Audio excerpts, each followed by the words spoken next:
Oui, bien sûr que quand on revient au score de 3-0 à 3-2, on y croit, bien sûr qu'on y croit, mais après, c'est tout ce qui s'est passé avant qu'il fallait mieux gérer, mieux jouer, pour pas se retrouver à 3-0 surtout.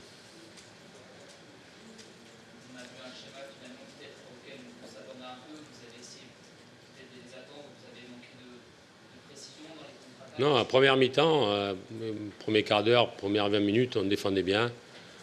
On avait des bonnes distances, on a récupéré les ballons, mais le problème c'est que techniquement on n'a pas été bon. On n'a pas été bon techniquement. Après collectivement, après il y a des joueurs qui ont été transparents aussi, il faut dire les choses. Ouais, il y a certains joueurs qui n'ont pas rendu ce que j'attendais d'eux.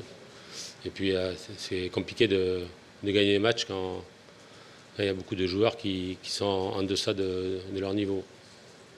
C'est les gros temps forts de Lens qui ont été difficiles aussi à contenir. Non, mais Lens, ils ont joué leur jeu, ils ont fait ils ont eu leur partition. Et nous, il y a des buts qu'on peut mieux défendre. Et après, c'est surtout quand on a eu le ballon qu'on a été très pauvre. Et puis derrière, on a fait des erreurs. Ouais. C'est les buts qu'on prend, c'est grossier. Pardon? En termes d'impact, D'impact, on est en capacité de faire beaucoup mieux, bien sûr. Mais le problème, c'est qu'il faut courir, il faut garder les ballons, il faut jouer juste. C'est ce qu'on n'a pas bien fait. dans la relation, on voit que c'est simple. Il a fait des efforts. Il n'y a pas que lui.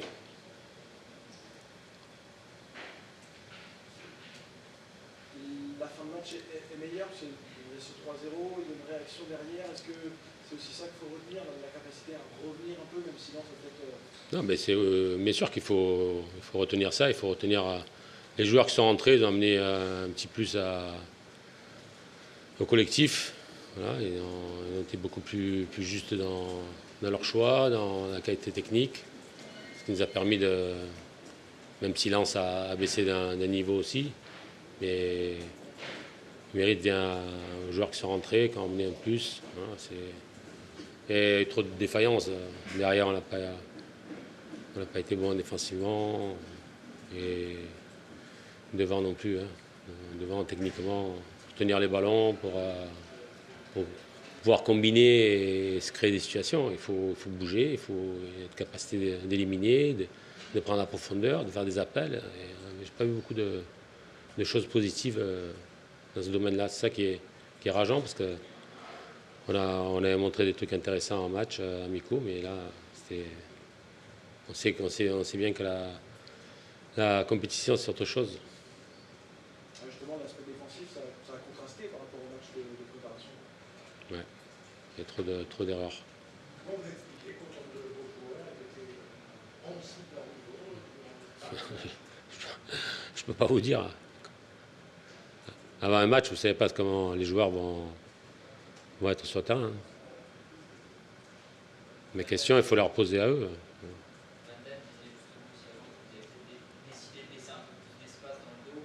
On voit comment les attaquants en sont pris la profondeur. Est-ce que c'était une erreur ou quelque chose qui était difficile à gérer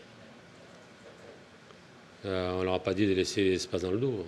On leur a dit de bien contrôler les courses. À un moment donné, quand tu veux revenir au score, il faut aller chercher un peu plus haut. On est mené au score, on ne peut pas non plus attendre tout le temps dans nos 16 mètres. Il faut contrôler les courses, il faut être bien positionné pour pouvoir intervenir. Michel, par rapport à tout ce que tu dis, on se dit même que le score 3-2 qui peut paraître un peu flatteur, finalement, Flatteur, non, parce qu'on a eu le mérite quand même de tenter la frappe. Il y avait une belle frappe, elle est contrée, ça fait but. Voilà, penalty, comme ils ont eu un penalty pareil. Voilà, je n'ai pas revu les images, mais je vais voir un peu.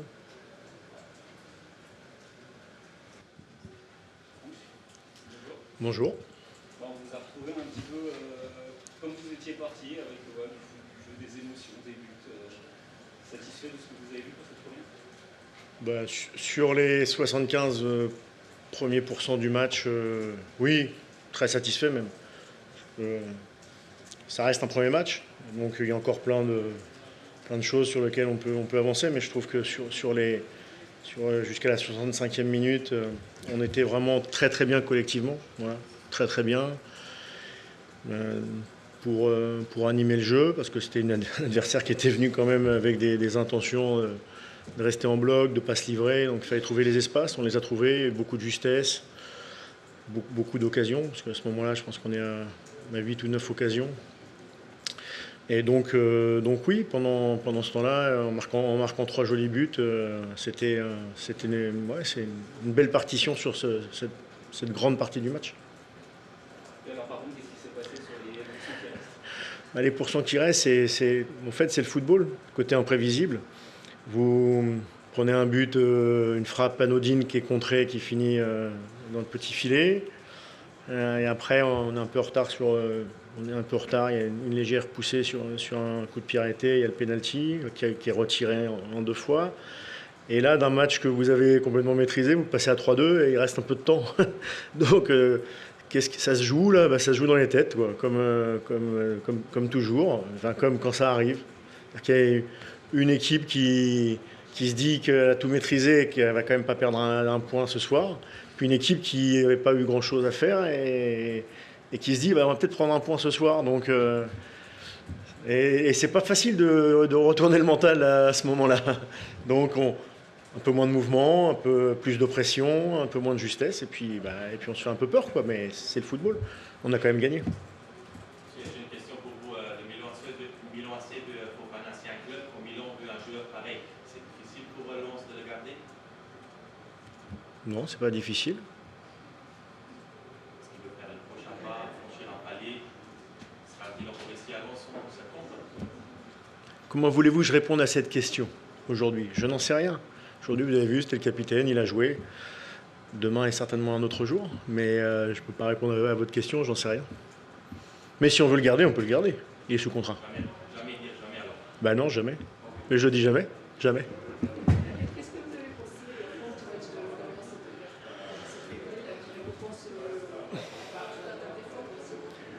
de Lens qui récompense à la fois un tas d'efforts que parfois certains ne voient pas très bien, et parfois il fait des moins bons matchs aussi, il n'y a pas de problème.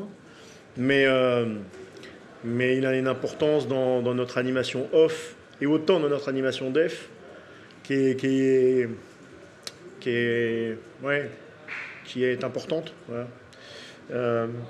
Après, quand en plus il marque un triplé, c'est assez symbolique que ça soit lui d'ailleurs, parce que je pense que ça faisait un petit bout de temps, une bonne dizaine d'années, qu'il n'y avait pas eu de triplé d'un joueur lensois, je pense. On m'a dit 66 ans, mais je pense que c'est exagéré ça. 12 ans, ouais, je crois que c'est plutôt ça la réalité. Mais c'est déjà pas mal. En tout cas, c'est un symbole que ça soit lui qui le marque, en marquant en plus à la fois des buts de Renard, et puis des buts où le troisième but notamment, on cherche à travailler ça aussi, qu'on varie notre attaque de profondeur, parfois sur des ballons un peu plus longs, parce qu'on est plutôt dans un jeu très construit, mais il faut qu'on alterne. Et ce troisième but, il me fait plaisir dans ce sens-là, parce que Seko voit bien, et il y a les bons appels, et puis après il y a la finition qui est en plus qui est de très haut niveau, parce qu'elle est surtout pas simple.